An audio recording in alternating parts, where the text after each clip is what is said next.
Assalamualaikum warahmatullahi wabarakatuh.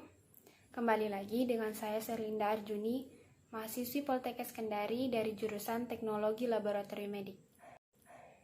Di video kali ini saya akan membagikan informasi seputar pemeriksaan histologi. Nah, seperti yang kita ketahui, ada 5 tahap utama dari pemeriksaan histologi jaringan, yaitu yang pertama, grossing atau pemotongan, kemudian fiksasi, embedding, kemudian mikrotom, dan yang terakhir adalah pewarnaan jaringan. Nah, pada kesempatan ini saya akan menjelaskan tentang embedding, mikrotom, dan pewarnaan jaringan. Tahapan embedding. Tahapan embedding merupakan tahapan yang dilakukan setelah proses infiltrasi atau proses pematangan jaringan. Pada tahapan ini dilakukan penanaman jaringan pada base mold, di mana jaringan ini diambil dari kaset dan ditempatkan dalam base mold. Kemudian dituangkan parafin cair yang sejenis dengan parafin yang digunakan pada proses infiltrasi. Tahap yang penting di dalam proses ini adalah mengorientasikan jaringan secara baik, sehingga dapat mempermudah proses pemotongan jaringan. Alat dan bahan dalam proses embedding yaitu 1. Lilin atau parafin cair, 2. Pinset, 3. Mold atau wadah yang terbuat dari aluminium untuk mencetak atau memblok jaringan, 4. Setengah kaset atau pasangan kaset untuk menutup bagian atas mold. Secara ideal, tahapan dari penanaman jaringan yaitu 1. Tuangkan parafin cair secukupnya ke dalam base mold. 2. Posisikan jaringan sesuai dengan yang diharapkan. 3. Setelah posisi sudah ditentukan, dinginkan dasar dari base mold sehingga posisi tidak terjadi perubahan. 4. Tutup dengan kaset jaringan. 5. Tuangkan parafin cair kembali hingga batas maksimal. 6. Dinginkan dengan kondisi alas base mold dingin sehingga terbentuk blok jaringan yang kemudian akan digunakan untuk pembuatan preparat menggunakan mikrotom. 2. Mikrotom. Mikrotom adalah mesin atau alat untuk mengiris spesimen biologi menjadi bagian yang sangat tipis. Biasanya tipisnya ini sampai 2 mikrometer hingga bisa dilakukan pemeriksaan mikroskop. Bagian dari jaringan yang dipotong dan ditempelkan pada suatu kaca objek disebut mikrotomi, yang kemudian akan diproses sehingga menghasilkan suatu sediaan yang dapat diamati secara mikroskopis.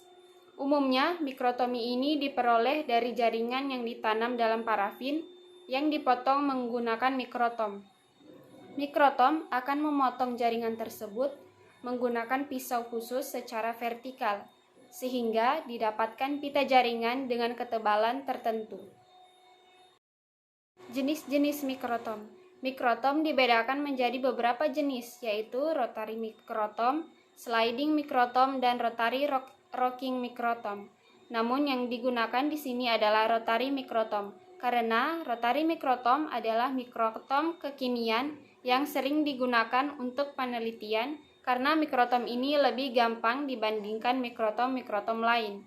Sebenarnya, salah satu kunci utama pada proses pemotongan dengan mikrotom itu adalah pisau yang digunakan.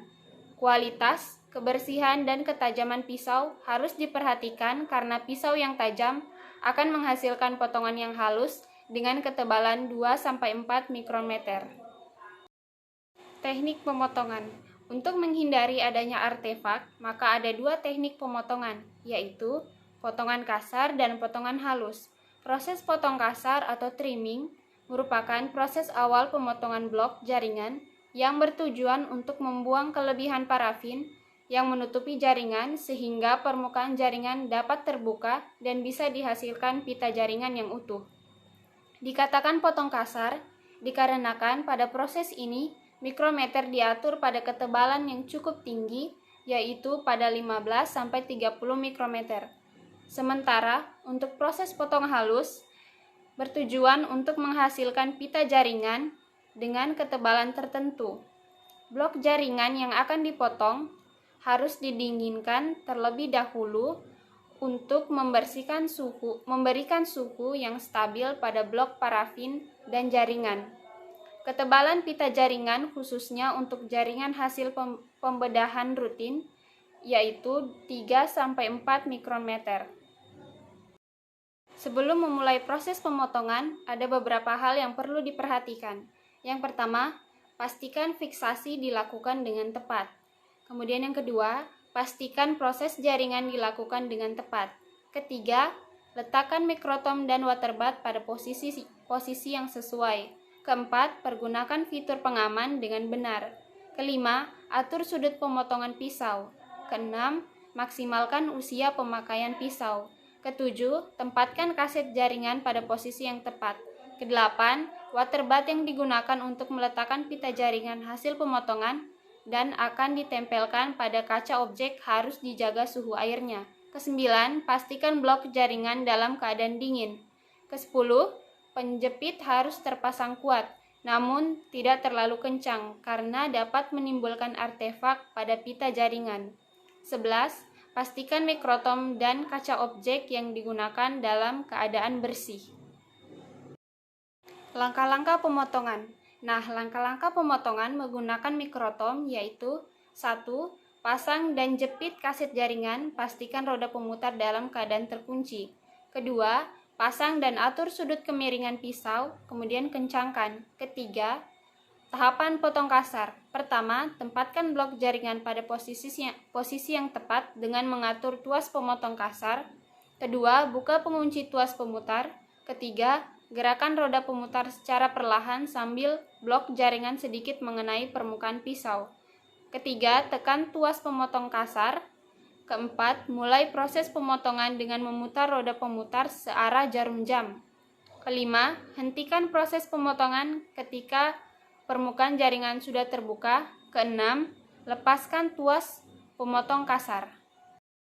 Keempat, tahapan potong halus. Pertama, atur ketebalan jaringan yang diinginkan dengan memutar knop pengatur ketebalan dan memperhatikan skala ketebalan. Kedua, gunakan sisi pisau yang berbeda untuk proses potong kasar dan potong halus dengan menggeser posisi pisau. Pastikan pisau sudah terpasang dengan kuat. Ketiga, mulai proses pemotongan dengan memutar roda pemutar searah jarum jam. Kelima, ambil pita jaringan yang terbentuk dengan pinset sesuai kebutuhan dan pindahkan ke atas waterbath untuk selanjutnya ditempelkan pada kaca objek. Keenam, posisikan kembali blok jaringan ke belakang pisau. Kunci tuas pemutar, kemudian lepaskan blok jaringan dari penjepit dan dengan blok lain yang akan dipotong. Pewarnaan. Pewarnaan jaringan merupakan tahapan yang sangat diperlukan untuk mewarnai komponen-komponen jaringan yang transparan setelah melalui proses pematangan jaringan. Pewarnaan dapat memperlihatkan struktur dan morfologi jaringan, keberadaan dan prevalensi sel-sel jaringan tertentu. Pewarnaan rutin yang biasa digunakan adalah pewarnaan hematoksilin eosin.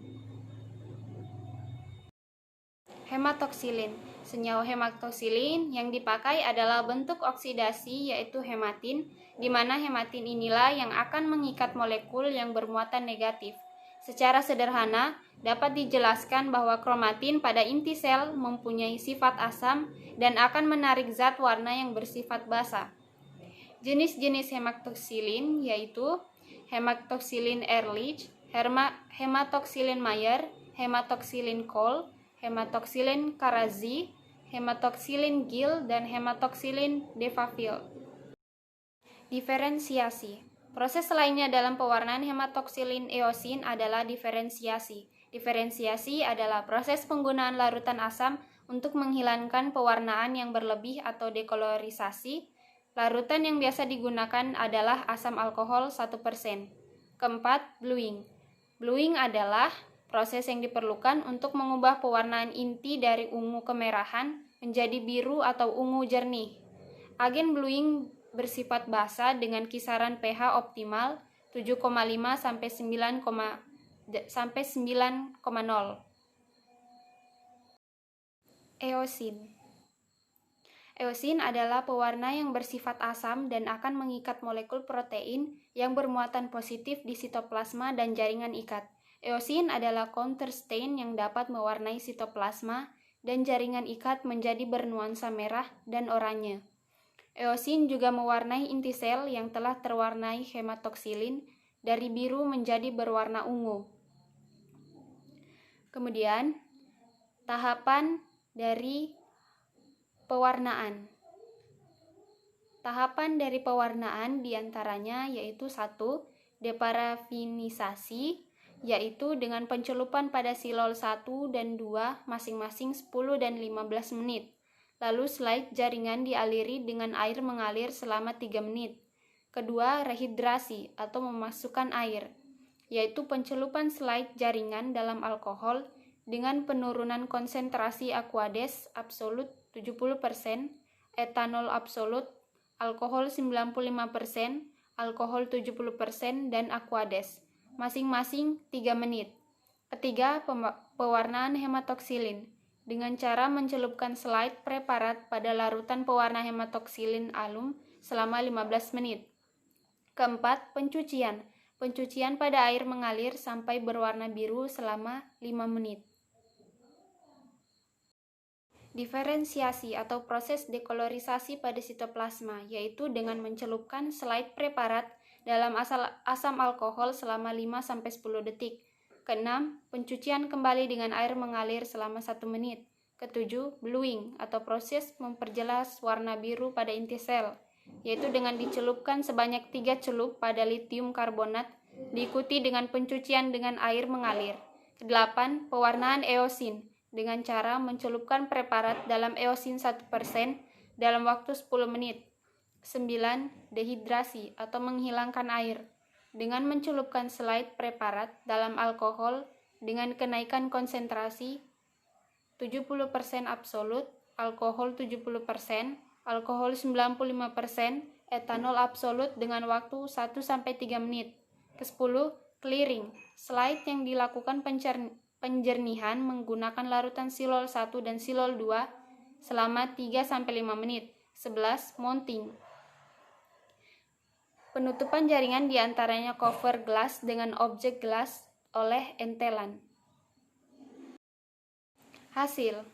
Hasil dari tahap pewarnaan di mana nukleus berwarna biru atau hitam, sitoplasma berwarna nuansa pink, serat otot berwarna pink gelap, sel darah merah berwarna oranye atau merah, fibrin berwarna pink gelap. Struktur dan substansi selain nukleus mungkin akan terwarnai oleh hematoksilin, seperti hifa jamur dan endapan kalsium yang sering kali berwarna biru atau hitam.